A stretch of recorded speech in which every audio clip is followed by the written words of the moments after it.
I have a triple win framework. And when we make big decisions, well, it's always member first. So the first row is, how is this a win for the member? How is this a win for the internal team? And how is this a win for the company? And it's really, that's how we've made this like a continuous question on every decision, even when we have tough decisions that we have to make where there is a trade-off to be made.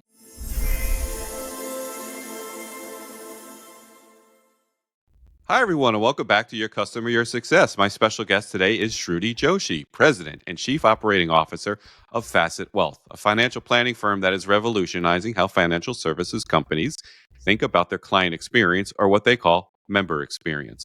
As both an early investor and now leader of Facet's sales, marketing, and MX efforts, Shruti has driven the transformation from traditional financial planning to a member-centric model.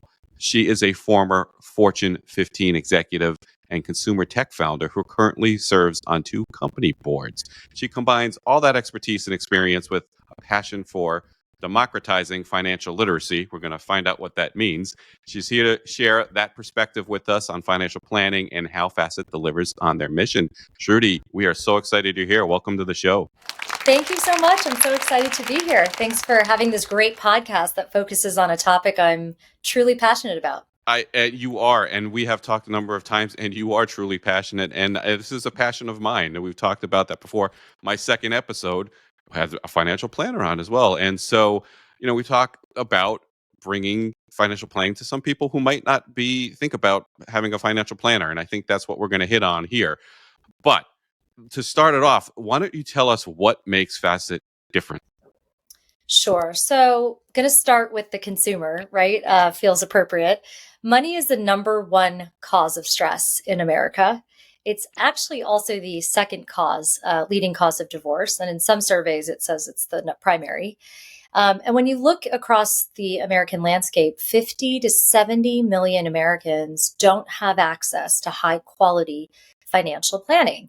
And you got to ask yourself, well, why is that? So Facet was founded on, to address some of the pain points of the industry and that big gap. Number one, financial planning has typically been pretty expensive and reserved for the wealthy. And the reason for that is that the entire business model has been what's called an assets under management, or AUM model. So it's predicated upon charging you a percent of the assets you have, typically over $1 million is what the industry likes to focus on. And that is how they make, their money, their business model. And so that really excludes, like I said, 50 to 70 million Americans that don't have that type of wealth. And it also overcharges, if you think about the model, as your assets grow, it's taking more and more to, from a, cost standpoint, to actually service you. But the work doesn't necessarily really change year to year. Number two, financial planning isn't always objective. There's a lot of product sales.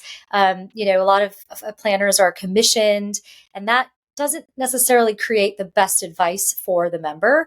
And it's, number three, not very good. And what I mean by that is the industry is typically focused on just retirement and wealth accumulation or investing. But financial planning, there are hundreds of questions that money impacts in a person's life. And, it doesn't necessarily cover all of those questions. Really great financial planning does, but a lot of the industry, hasn't been set up that way. So with Facet, what differentiates us? Number one, we have a transparent flat fee. It's a subscription-based financial planning. Everyone can access it, even those that don't have assets. We don't charge on assets. We think of investing as a way to make your goals happen. Number two, we don't sell products.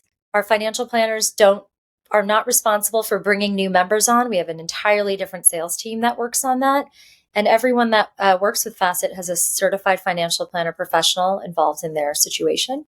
And number three, we offer a service that considers everything money touches in your life. And it really focuses on helping our members take action, because we're really interested in helping people live, the best life possible. And we think money is a tool to do that. So that's kind of that's basically what makes us different. Right. And so what you're doing is making yourself available to those, you said 50 to 70 million Americans that probably think, well, it's not for me because I don't have enough money. Yeah, exactly. We've really been designed to make this accessible for people. And guess what? Those are the people who need the planning the most. 1,000%. We really think, I said it a minute ago, but money is a tool to live the life you want. It's a deeply psychological topic. There's a lot of behaviors that we learn when we're children. And so it's not just about ROI, it's really about advice and guidance that helps you understand your behaviors and obviously provides really good strategies around your money. But Right. you got to have something that thinks about both of those things and all of the decisions that you're making in your life with money. Right. And that's where the planning comes in. I think people tend to think of it as managing your investments, but there's so much more to it. And that's how I came to learn about it, because I was exploring what a CFP was and does. And it's, hey, let's make a plan. And it's planning for everything in your life that is Yeah, financially related, which is a lot. And as you alluded to early on, causes a lot of stress and a lot of relationships. And thankfully, me and my wife always say we get along financially very well. So it's a great match in that way. So that's great. yeah, but we think about that all the time, and we see that stress in others. And so what I want to get to is, that flat fee is probably a little different to some people who are listening in, but to me that helps build trust between the company and your planner. So can you talk to us a little bit more about how you build trust with your members on their journey from day one? Absolutely. So I think the model itself lends itself to instilling trust right out the gate in that Right. it's a transparent, flat fee. We are, very much in the camp of making sure you understand what you're getting, what you're paying for. The average American that does have a financial planning service usually can't articulate exactly what they're paying. We really want to make sure people know not only what they're paying, but what they're getting in return for that. And so that's very much about setting clear expectations about what the experience is going to be like. And by the way, this is a little challenging because 80% of our members haven't had financial planning in their life. So helping them to understand what is the experience like is really key. But for us, that trust is like right from the point of an advertisement or the point of sale of really being transparent and clear about what this is and what this isn't. And then, of course, you got to back it up and deliver. So certainly that flat fee model reshapes the financial planner client dynamic in terms of trust and advice quality, right? So have you noticed any behavioral shifts from your members once that pricing friction is removed?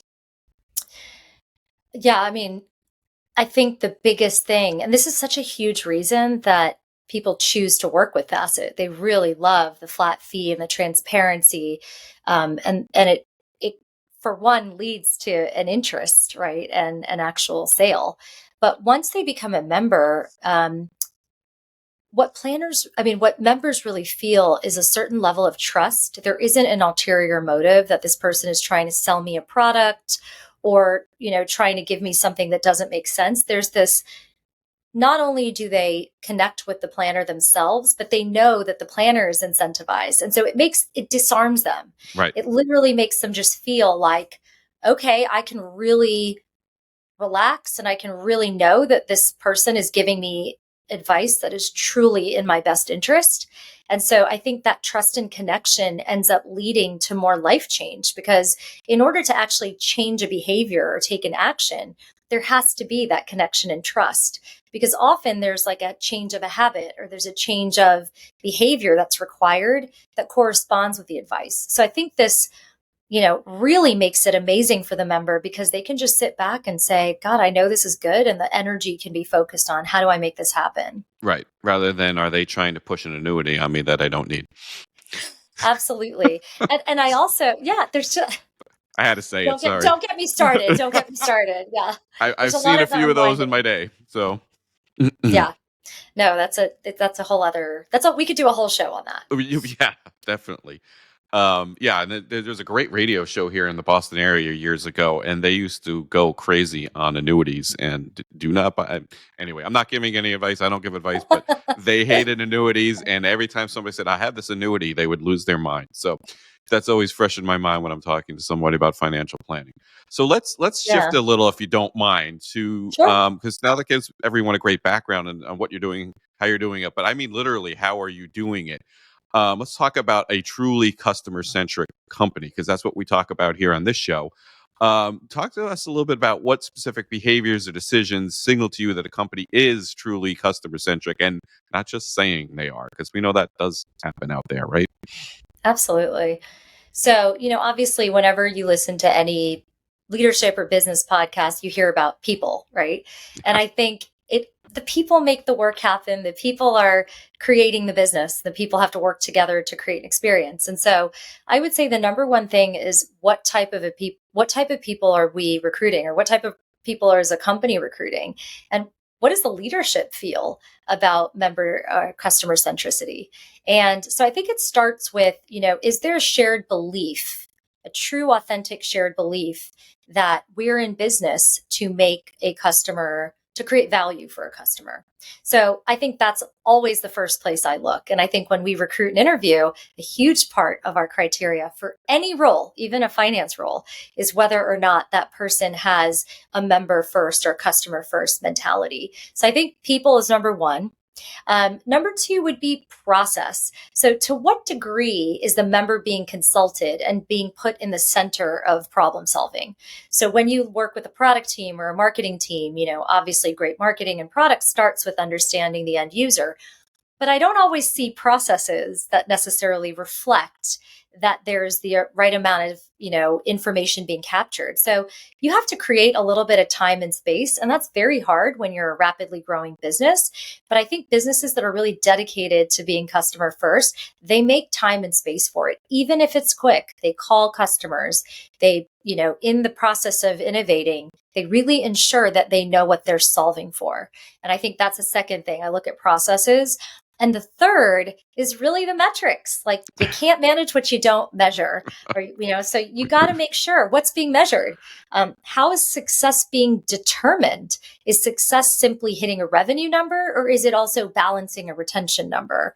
And then lastly, I think in this day and age, social proof is so important, and word of mouth. And so I think, what does that look like? What does that feel like? But I would say it's, again, that the people, the processes that they run that creates a discipline and just it brings it into the DNA. And then finally, it's like, what do the metrics say? Do they measure? What are they measuring? Hmm. We're going to get to metrics in a second, because Yeah. I always kind of follow up the conversation to give me the metrics, and we'll explain why in a second. But actually, tell us how you have grown. Where has the growth come from?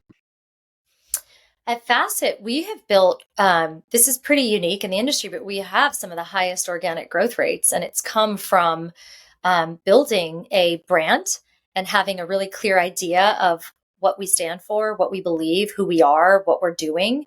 And then we've built a demand generation program that has an internal team of marketers, media professionals, creative professionals that that are building campaigns and programs to get the word out about Facet. And we use a variety of channels, everything from Facebook to TikTok to influencers, really the whole, Hmm. suite of demand generation channels to attract members. And then we are, of course, working very closely with our product teams to build experiences that start at the top of the funnel, if you will, or at the beginning of the learning experience for a prospect that makes it easier for them to understand the value that Facet can generate in their lives. So it's a combination of those. It's a combination, but how much of it is organic growth? It's all organic growth. It's all generated by the work that we do.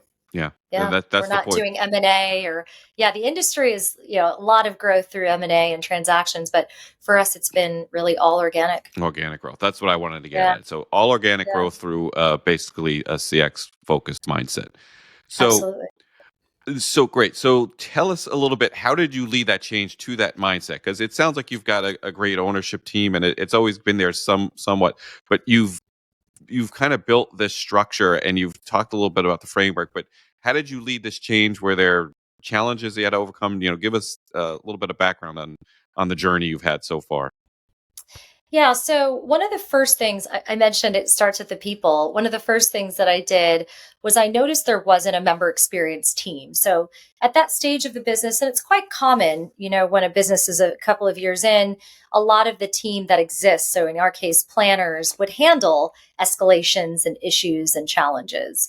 And I think we were hitting this point of growth where that was becoming pretty cumbersome for our planning team and for internal members. And so there was an opportunity to not only create a service organization that would help with inbound member inquiries, but it was also a beautiful moment to really flip this to a proactive member experience team that would, as we like to say internally, identify whether a member was having a great experience, getting value, taking action on advice well before any type of retention moment or any type of output of KPI. We wanted to know that, we were delivering an experience that people were having a great experience with. Right. And so we set up a member experience team, and that has grown and changed so much. But that was kind of the first thing that put this team and mentality around, this is a thing. We care about this. We're going to build a proactive unit. In addition, simultaneously, there was a lot of executive conversations around what does it mean to be member first, and how do we then translate it into everything we do? And so I did a pretty big brand overhaul. And I know like some people will roll their eyes at brand, but this was really about business strategy. I think there was a brand that emerged, but it was about identifying really like the soul or the DNA of the business, a North Star, if you will. Mm-hmm. And it was built upon a business ambition of getting to, millions and millions of members, being able to service Americans by a certain moment in time.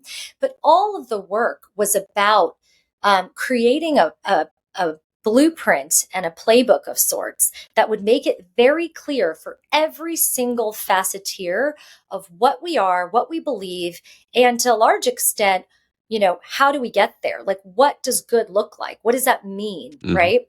And so we defined that. 21st Century Brand did that work with us, and they were absolutely phenomenal. Colin Chow and Jonathan Mildenhall. They're like, if you look at the roster of brands they've worked with, we're talking Airbnb, Lemonade, like really amazing businesses. Mm-hmm.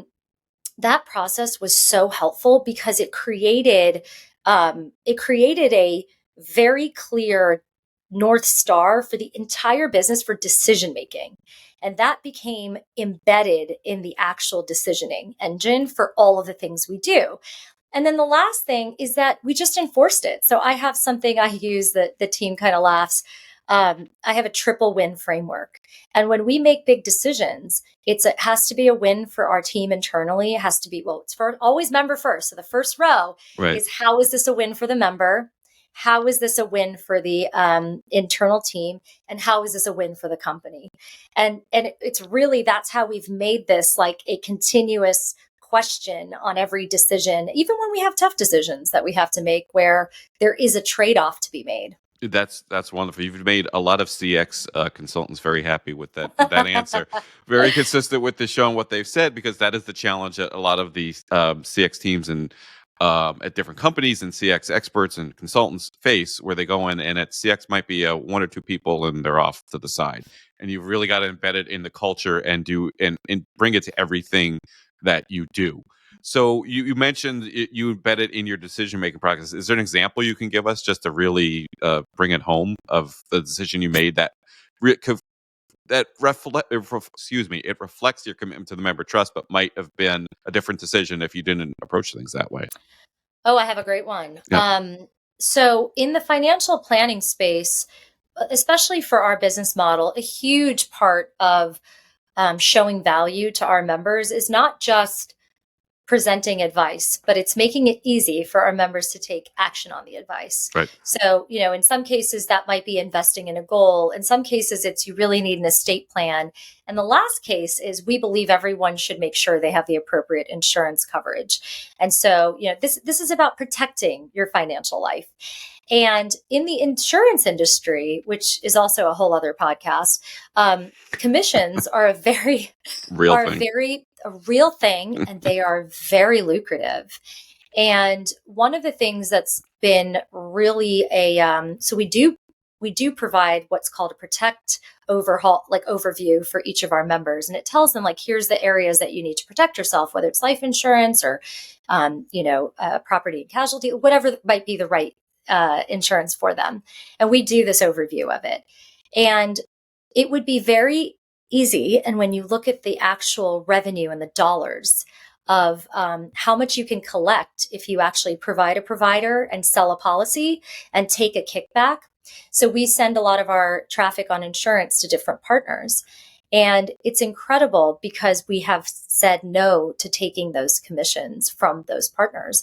And the reason we've said no is because we want to maintain that trust and objectivity. Hmm. We don't want our members to feel like we're not putting them first. And so that is a massive financial decision for our business, where we want to retain the integrity of being member first and being transparent and trusting. And, these are always decisions we're going to keep looking at. But for us, it's putting the member first and knowing that we're not going to, negotiate some of those core principles away. Yeah. So walking away from insurance commissions has been huge, huge financial. That is a huge one, because that is an area that does cause concern, I think, on many people, as a conflict that they're just selling me insurance and not really Exactly. acting in my best interest as a fiduciary, et cetera. And I think a lot of those firms that, I'm not an expert, but correct me if I'm wrong, they're not fiduciaries sometimes.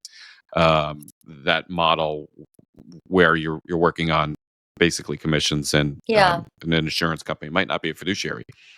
Some are not. Some, Yeah, yeah. exactly. So you got to be Exactly. careful. So, okay. Yeah, So let's take a look. Let's get back to the metrics. So sorry, I'm jumping around a little, that's okay. but we mentioned the metrics, and we've got to talk about it because on the CX Focus podcast, everybody's interested in metrics, the ROI. It maybe it's not fair, but you always have to prove that you're worthy of existing in the CX world. Certainly, it's embedded in what you do. So how do you measure success, and what do you use as metrics? So what's interesting is in our model, because we're subscription, you don't get a renewal if you haven't delivered value. And so if you haven't delivered value and you haven't had a great experience in the AUM model, a lot of people don't know what they're paying. It's being taken out of their accounts. And so it's almost easier to not be member first. In a subscription model, there's almost a forcing function of, are you retaining? Are you actually getting the renewals from the first year to the second year? So that, of course, is a very big metric, because if a person doesn't have a high perceived value and they don't feel that they're getting a good experience, they're not going to stay. They get to choose to Right. walk away at 12 months. So retention is definitely, I think, a really big CS metric.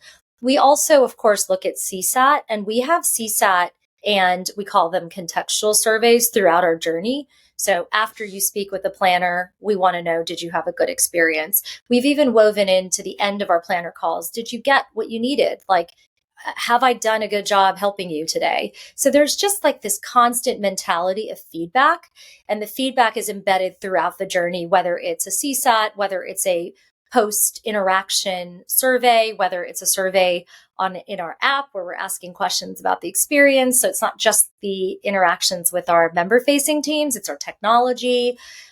We also, of course, look at NPS. So, we're using a lot of those tried and true metrics. And we also do look at referrals. I think another great place to go is, are people having this delightful experience, a life-changing experience, and then telling their friends and family? And obviously with money, it's a little trickier because some people are scared to talk about money.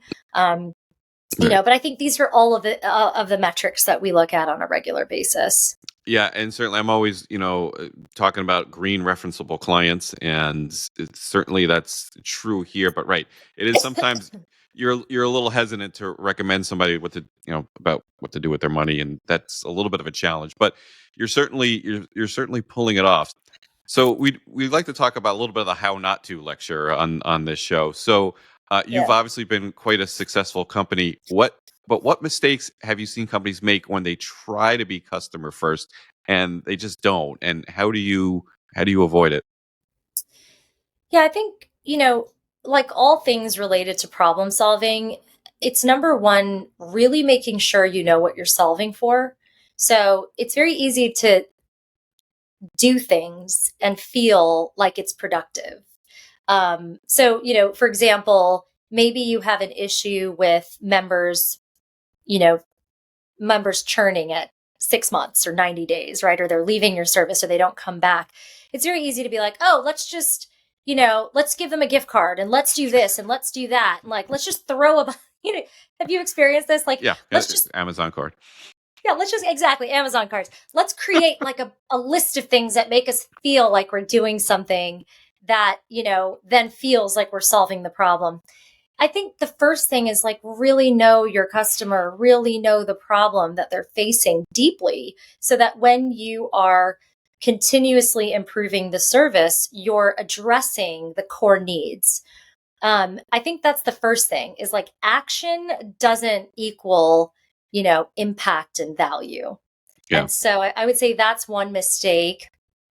Um, I think the other is probably like not really knowing your customer and maybe listening to the face value of what they're saying. So it's a little bit of like the Henry Ford situation of sometimes you'll ask a customer what they want and they'll say, faster horse, and really they need a car. Car. So yeah. So I think it's making sure that when you collect customer feedback, you are able to sift through the truth in what they're saying. And that's hard, by the way. So I'm not suggesting that this is like easy to do, but it's really making sure that you're uncovering the true insight. And of course, the last is test, test, test, test, test, test. Like it's very, very difficult to nail it. It's customers will tell you one thing, and when you're interacting with an experience, you get sometimes a very different read from what customers really want, right? And so sometimes it's hard with words to explain what you're really looking for. And so testing is such an important thing to actually have the proof to see, like, is Right. it doing what it's supposed to be doing? Right. And it is, we talked on my last episode, my last guest was talking about how a lot of times companies, it sounds good to them, but it might not sound good to your customer. You are not your customer. You are not your clients. And sometimes you need a third party, or like you said, just go test it, because Yeah, you have a very internally focused mindset. And I've known just from places I've worked, well-intentioned people talk to each other or talk to clients like they've worked at the company for 10, 15, 20 years and totally. don't get that kind of separation of the outside view of the world of them. So it is a little difficult.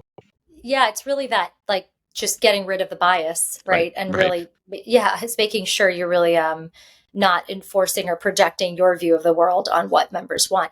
What's kind of interesting along those lines that I had read about a few years ago is that there's like a massive shift in even how companies think about recruiting.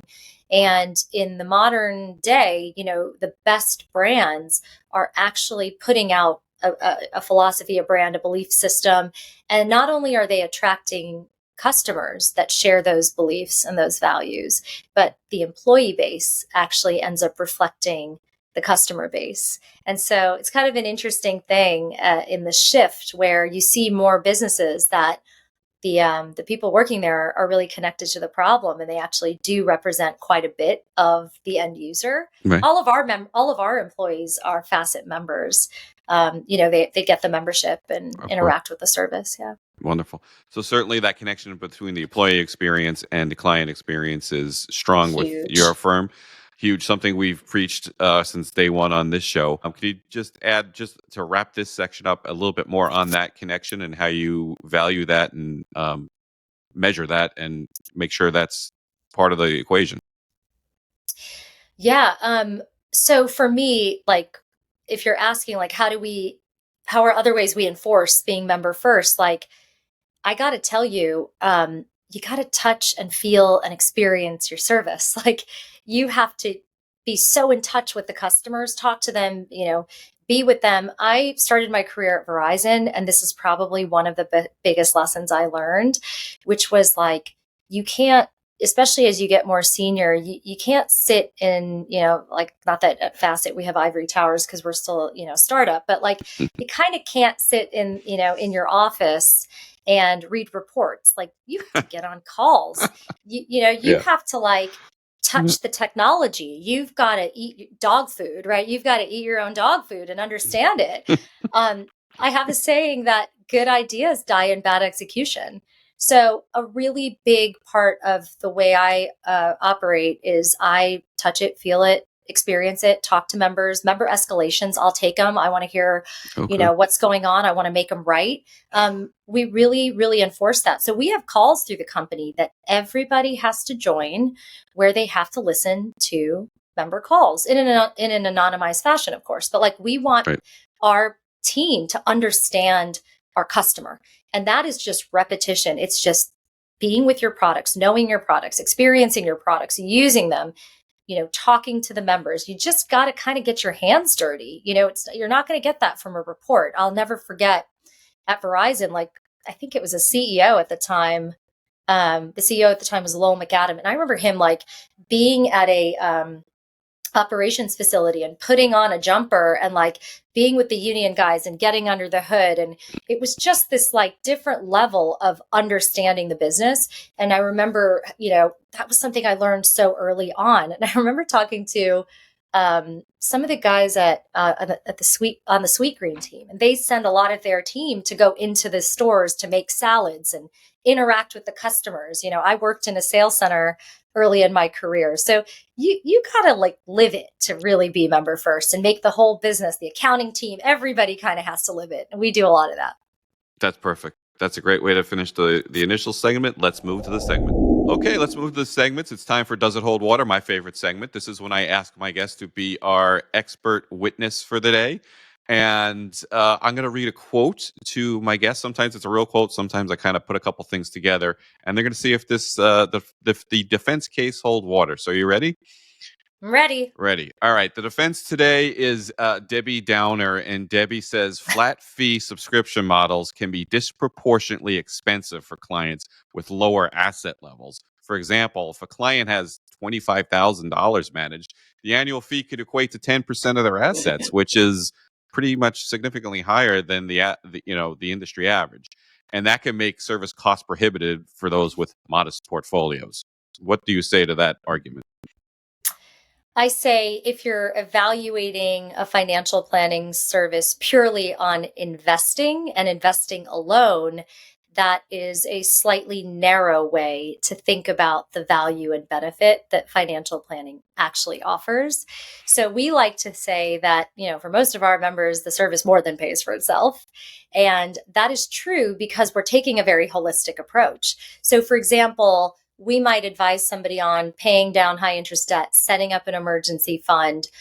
We might say, hey, the interest rate on that, your student loan or your mortgage is a little high, and we can actually free up cash flow for you to become an investor by doing X, Y, and Z.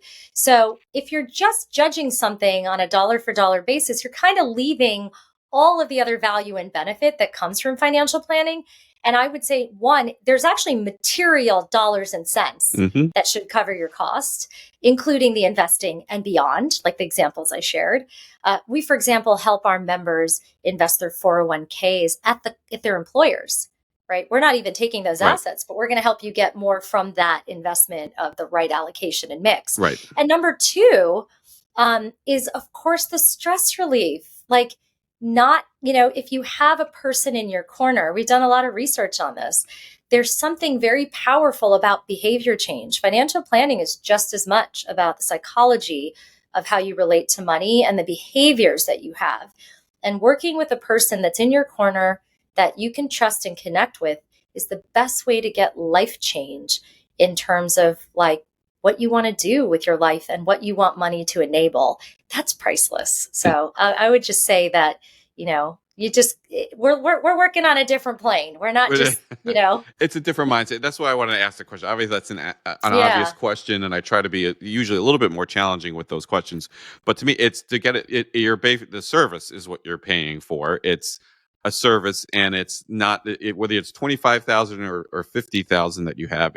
You're not changing necessarily the level of service, and I think that's right. where people you alluded to that in the beginning of the show, where you're going to be paying more if you're based on assets under management for the same level of service, just because you have more money. So Yeah, that's kind of the distinction I want to get out there. It's you're paying for the planning. There's more to it than just managing investments. absolutely. Yeah. Yep. And exactly, there's way more to it than just your investments. And for us, the investments are all about making your goals in your life happen. And so, figuring all of that out, plus just all the other money decisions, like sometimes I joke that our planners are like therapists with calculators. I mean, they're not therapists, right? It's just like a little bit of a Right. colloquial, Right. but the truth is, like, a lot of the conversations are about emotions, and they are about what do you want to do in your life with money and how can we make that happen? And that's pretty invaluable. So yeah, it's much more than just investing. Okay, let's move over to chip shots. Chip shots are our fun yet still professional conversational questions, a little shorter form for you. We try to go with 3 or 4, time permitting, and we always start with the book question. Everybody loves this. I got a great book list going. What is one book that has significantly influenced your professional or personal life, or both?